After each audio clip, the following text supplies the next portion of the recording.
चलिए नया chapter start करते हैं। चैप्टर नंबर 11 छोटा सा चैप्टर है और अभी हमारा कंप्लीट हो जाएगा। ये अकाउंट्स और रिकॉर्ड्स के बारे में है। इसमें ये देखना है कि कौन कौन से बुक्स ऑफ अकाउंट मेंटेन करने हैं, मैन्युफैक्चरर को कौन से, एजेंट को कौन से, सर्विस प्रोवाइडर, ट्रांसपोर्टर, उनको मैनर क्या है उनको मेंटेन करने का, और अगर उसको मेंटेन नहीं किया तो क्या होगा और कितने समय तक उसको हमें मेंटेन करके रिटेन करना है। देखिए, असेसमेंट जो जीएसटी में होता है वो सेल्फ असेसमेंट होता है। सेल्फ असेसमेंट का मतलब आपको खुद ही सब कुछ बताना है ना। Every tax payer is required to self assess the tax payable, जैसे कि इनकम टैक्स में भी यही होता है, हमें सेल्फ असेस करना होता है। And furnish A return for each tax period, हमें हर एक टैक्स पीरियड की रिटर्न भी फाइल करनी होती है। ठीक है। Every registered person shall keep and maintain all records at his principal place of business. तो जो रजिस्टर्ड पर्सन है उसे रिकॉर्ड मेंटेन करने हैं। रेस्पॉन्सिबिलिटी ओनर की है, या जो भी वहां पर वेयर हाउस है उसमें ऑपरेटर है, या गोडाउन का जो ऑपरेटर है, या और कोई प्लेस में जहां पर और any other place use for storage of goods and on every transporter to maintain specified records even if they are not registered under GST। तो जहां पर आपका सामान रखा होता है वहां पर रिकॉर्ड मेंटेन करना है, और जो ट्रांसपोर्टर है उससे भी रिकॉर्ड मेंटेन करना है, irrespective of the fact that is registered और नॉट, उसे मेंटेन करना है। ठीक है, तो ये बात ध्यान रखनी है। It is not mandatory to maintain the accounts in electronic form. ये जरूरी नहीं है कि आप कंप्यूटर पे ही मेंटेन करें अकाउंट्स, आप मैनुअली भी मेंटेन कर सकते हैं, कोई दिक्कत नहीं है। और कोई प्रेस्क्राइब फॉर्मेट भी नहीं है कि इसी फॉर्मेट में आपको अकाउंट्स मेंटेन कर, तो आप अकाउंट मेंटेन कर सकते हैं किसी भी तरीके से, कोई दिक्कत नहीं है। सेक्शन 35 डील करता है इसमें, जो कह रहा है accounts and other record. Section 35 sub section 1 कहता है every registered person shall keep and maintain at his principal place of business as mentioned in the certificate of registration a true and correct account of production और manufacture of goods, कितना माल बनाया है, कितना माल supply हुआ है, service कितनी supply करी है, वापस आया, कितना माल रखा हुआ है, आईटीसी कितना लिया है, आउटपुट टैक्स कितना पेबल है और पेमेंट कितना किया है, कोई और भी जरूरत की चीजें सभी मेंटेन करें। Provided that where more than one place of business is specified in certificate of registration, the account related to each place of business shall be kept at such place of business। तो जो हमारे principal place of business है उसके अलावा जो other places हैं जो registration में बताए गए हैं वो हर जगह आपको रिकॉर्ड करने पड़ेंगे, मेंटेन करने पड़ेंगे। Provided further that registered person may keep and maintain such account and other particulars in electronic form in such manner as may be prescribed। हो सकता है किसी किसी को ये बोला जाए कि आपको इलेक्ट्रॉनिक फॉर्म में मेंटेन करना है, तो उनको इलेक्ट्रॉनिक फॉर्म में मेंटेन करना पड़ेगा। अगर उनसे कहा जाएगा, कुछ पर्टिकुलर ऐसे हो सकते हैं सप्लायर्स। सेक्शन 35(1) कह रहा था कि रजिस्टर्ड जो पर्सन है उसे मेंटेन करने हैं बुक्स ऑफ अकाउंट और प्रिंसिपल प्लेस या अदर प्लेसेस जो रजिस्ट्रेशन में मेंशन है।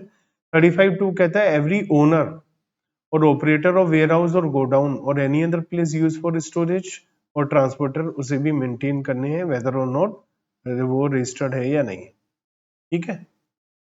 35(3) कहता है कमिश्नर नोटिफाई कर सकता है कि आपके एडिशनल डॉक्यूमेंट मेंटेन करने हैं, इनको ये भी बता सकता है। 35(4) कहता है कमिश्नर को लगता है कि कुछ लोगों के लिए वो ऐसी पोजीशन में नहीं है कि वो अकाउंट मेंटेन कर पाए, तो वो उन्हें एग्जेम्प्ट कर सकता है कुछ भी पर्टिकुलर वगैरह अकाउंट मेंटेन करने से। ठीक है। 35(6) कहता है subject to the provision of 35 section 7(5) where the registered person fails to account for the goods or service or both in accordance with section subsection 1, मतलब कि उसे मेंटेन करना है लेकिन मेंटेन नहीं कर रहा है, तो proper officer shall determine the amount of tax payable. वो अपने हिसाब से देखेगा कि क्या टैक्स बनना चाहिए जो इन्होंने नहीं दिया है और अपने हिसाब से टैक्स निकाल। मान लिया आप को जीएसटी देना है और आप अकाउंट मेंटेन नहीं करते, तो जब कमिश्नर को पता चलेगा तो वो अपने हिसाब से निकाल लेगा इंफॉर्मेशन के हिसाब से कि आपको इतना टैक्स देना बनता है। इसको अगर हम एनालाइज, बस इतना ही है इस चैप्टर के अंदर, तो अगर हम इसको एनालाइज करें कि किसको मेंटेन करना है और कहाँ पर मेंटेन करना है, तो रजिस्टर्ड पर्सन को मेंटेन करने हैं, है ना, और कहाँ पर प्रिंसिपल प्लेस ऑफ बिजनेस या एडिशनल प्लेस ऑफ बिजनेस पर मेंटेन करना। ये बात क्लियर है। और जहां एक से ज्यादा प्लेस ऑफ बिजनेस रजिस्ट्रेशन में बता रखे हैं, हर जगह मेंटेन करना। क्लियर।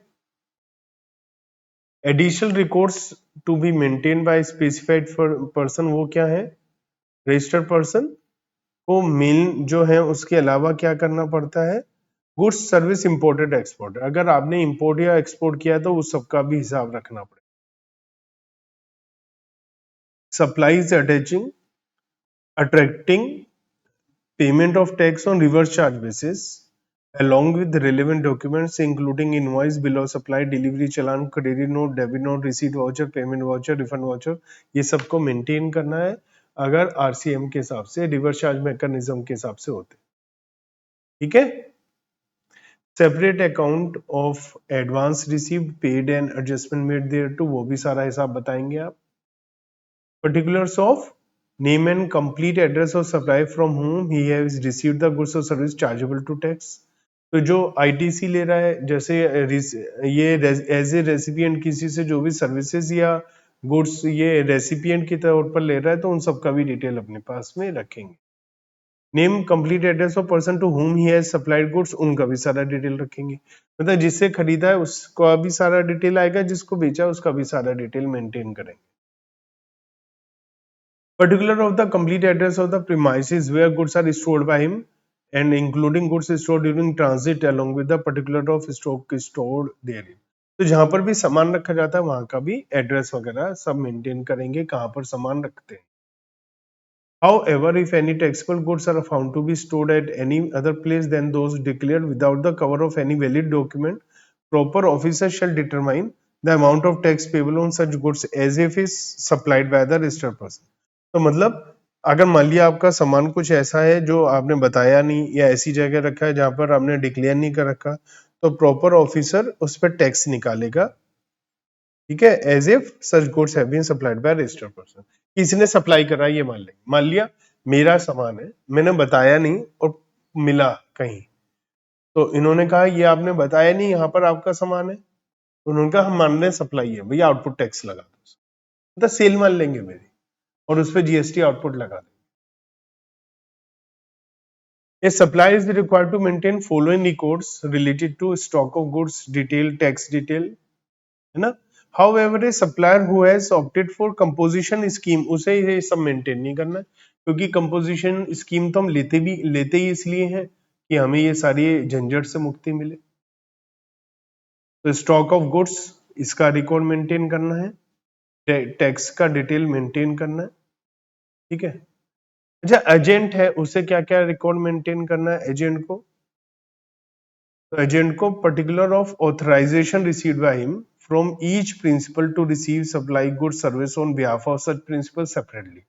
मान लिया मैं एजेंट हूं और मैं अलग अलग लोगों का माल सप्लाई करता हूं या सर्विस सप्लाई करता हूं, तो मुझे सबकी अथॉरिटी का अलग अलग हिसाब लगाना है, सेपरेटली सबको रखना है, जो मुझे सबसे अथॉरिटी परमिशन मिली है। ठीक है। Particulars including description, value and quantity of goods service on behalf of every principal, हर एक प्रिंसिपल का अलग अलग हिसाब रखना, मुझे क्या क्या उससे आया। Particulars description of value quantity of goods supply on behalf of every principal, जो मैंने सप्लाई किया है एज ए एजेंट, उन सब का भी हिसाब प्रिंसिपल वाइज हिसाब रखना कि इस वाले प्रिंसिपल का ये माल मैंने सप्लाई करा है, यहाँ पर सप्लाई करा है। ठीक है। Detail of account furnish to every principal, जो जो मैंने सारे प्रिंसिपल को डिटेल भेजा है अकाउंट का, वो सारा भी रखना है अपने पास। Tax paid on receipt supply of goods services effected on behalf of every principal, मतलब एक एक चीज मेंटेन करनी है, किससे कितना माल आ रहा है, कितना जा रहा है। मैन्युफैक्चरर को क्या क्या मेंटेन करना है? Apart from other records, every registered person manufacturing goods has to maintain monthly production account showing quantitative details of raw material service used in the manufacture and quantitative details of the goods so manufactured, including the waste and byproduct thereof. तो as a manufacturer जो सारे record already है एक registered person को maintain करने हैं, वो तो सब मेंटेन करने ही करने हैं। उसके अलावा ये भी मेंटेन करना है कि कितना रॉ मटेरियल या इनपुट सर्विसेज ले रहा है और कौन कौन से माल बना रहा है, कितना वेस्ट हो रहा है, कितना बाय प्रोडक्ट है, ये सब मेंटेन करना है। सर्विस प्रोवाइडर को क्या मेंटेन करना है? एडिशनली उसे क्या मेंटेन करना है? Accounts showing quantitative detail of goods used in provision of services. जो मैंने सर्विस देते हुए जो जो गुड्स यूज करें उन सबको detail of input services utilised and service supplied. तो जो सर्विस दे रहा हूँ वो सर्विस यूज कर रहा हूँ वो, और जो गुड सर्विस देने में यूज इस्तेमाल हो रहे हैं वो भी सारा डिटेल आएगी। पर्सन एग्जीक्यूटिंग वर्क कॉन्ट्रैक्ट, मान लिया मैं वर्क कॉन्ट्रैक्ट कर रहा हूँ, किसी का माल मेरे पास आता है और मैं उसका माल को पे काम करके उसे वापस दे देता हूँ, तो मुझे क्या क्या मेंटेन करना है हिसाब इसमें? तो name and address of the person on whose behalf the work contract is executive. जैसे वो नहीं था एजेंट, वो सारे प्रिंसिपल का डिटेल रख रहा था, तो ऐसे ही ये भी जिसके बिहाफ पर ये वर्क कॉन्ट्रैक्ट कर रहा है उन सबका डिटेल अपने पास रखेगा। क्या क्या सामान आया, क्वांटिटी, वैल्यू, डिस्क्रिप्शन, वो सारा गुड्स और सर्विसेज जिस पर काम किया है, और जो जो इसने वर्क कॉन्ट्रैक्ट करते हुए यूटिलाइज किया है क्वांटिटी और वैल्यू, डिस्क्रिप्शन ऑफ गुड्स या सर्विसेज जो खुद कंज्यूम करा है उसका भी मेंटेन करेगा, और पेमेंट जो मिला है इसे उसका भी हिसाब रखेगा, और name address of suppliers from home he received goods और सर्विसेज, जिनसे इनपुट सर्विसेज लिया है। एक तो वर्क कॉन्ट्रैक्ट जिनसे मिला है वो अलग हो गए, उस वर्क कॉन्ट्रैक्ट करने के लिए जो सर्विस या गुड्स यूज करें वो जिन लोगों से लिया है उनका भी नाम आएगा। समझ में आता है? ये सारे रिकॉर्ड मेंटेन करने हैं। Custodian, clearing and forwarding agent, any person having custody over the goods in the capacity of carrier or a clearing or forwarding agent for delivery or dispatch thereof to a recipient on behalf of any registered person shall maintain true and correct record in respect of such goods entered by him on behalf of such registered person and shall produce the detail thereof as and when required by the proper officer। किसी के behalf पर हम सामान इधर से उधर कर रहे हैं तो उसकी सारी डिटेल अपने पास में रखनी है। हमने बात करी थी बार बार, ओनर है, कोई ऑपरेटर है वेयर हाउस का, गोडाउन का, या ट्रांसपोर्टर है, उसे भी सारी चीजें अपने यहाँ मेंटेन करनी है, चाहे वो रजिस्टर्ड है या नहीं है। तो every owner or operator of warehouse or godown or any other place used for storage of goods and any transporter irrespective of whether he is registered or not, ये हमने पहले भी बात की थी, shall maintain record of the consigner, consignee and other relevant details। तो जहां से माल आ रहा है उसका रिकॉर्ड, जहां माल जा रहा है उसका रिकॉर्ड, और क्या सामान है उसका रिकॉर्ड। कल को पता चला गवर्नमेंट को पता चला कि कुछ गड़बड़ माल कहीं से आया गया है, तो उससे पूछेंगे ना, ट्रांसपोर्टर से, बता कहां से माल उठाया, कहां रखा, तो उसके बाद डिटेल होना चाहिए। मेंटेन कैसे करने अकाउंट? मैनुअली भी कर सकते हैं और इलेक्ट्रॉनिक फॉर्म में भी कर सकते हैं, आपकी इच्छा है। No entry to be erased और ओवर रिटन, मैनुअली कर रहे हैं तो कुछ कारपीट नहीं होगी, और अगर आप इलेक्ट्रॉनिकली कर रहे हैं तो कुछ डिलीट नहीं करेंगे, है ना। All incorrect entries otherwise than those of clerical nature shall be scored out under attestation and there should be correct entry should be recorded। तो कुछ भी होगा तो उस पर सारी डिटेल अटेस्ट वगैरह होगा, मैनुअली ये सब होगा। और whether registered and the document are, जब मैनुअली है तो अटेस्ट हो जाएगा, साइन वाइन कर लेंगे कि हाँ भैया ये है, उसे काट के कर देंगे। लेकिन जब जहां पर इलेक्ट्रॉनिकली मेंटेन है तो log of every entry edited और डिलीटेड शेल बी मेंटेन। आप सारी डिटेल नोट करेंगे, ये एंट्री हमने पहले ये करी थी, फिर उसे एडिट या डिलीट किया। What are the consequence of failure to maintain the record? मान लिया आपने अकाउंटिंग रिकॉर्ड मेंटेन नहीं करे तो क्या होगा? Where the registered person fails to account for goods or services in accordance with the provision of section 35 subsection 1, proper officer shall determine the amount of tax payable on the goods or service or both are not accounting for.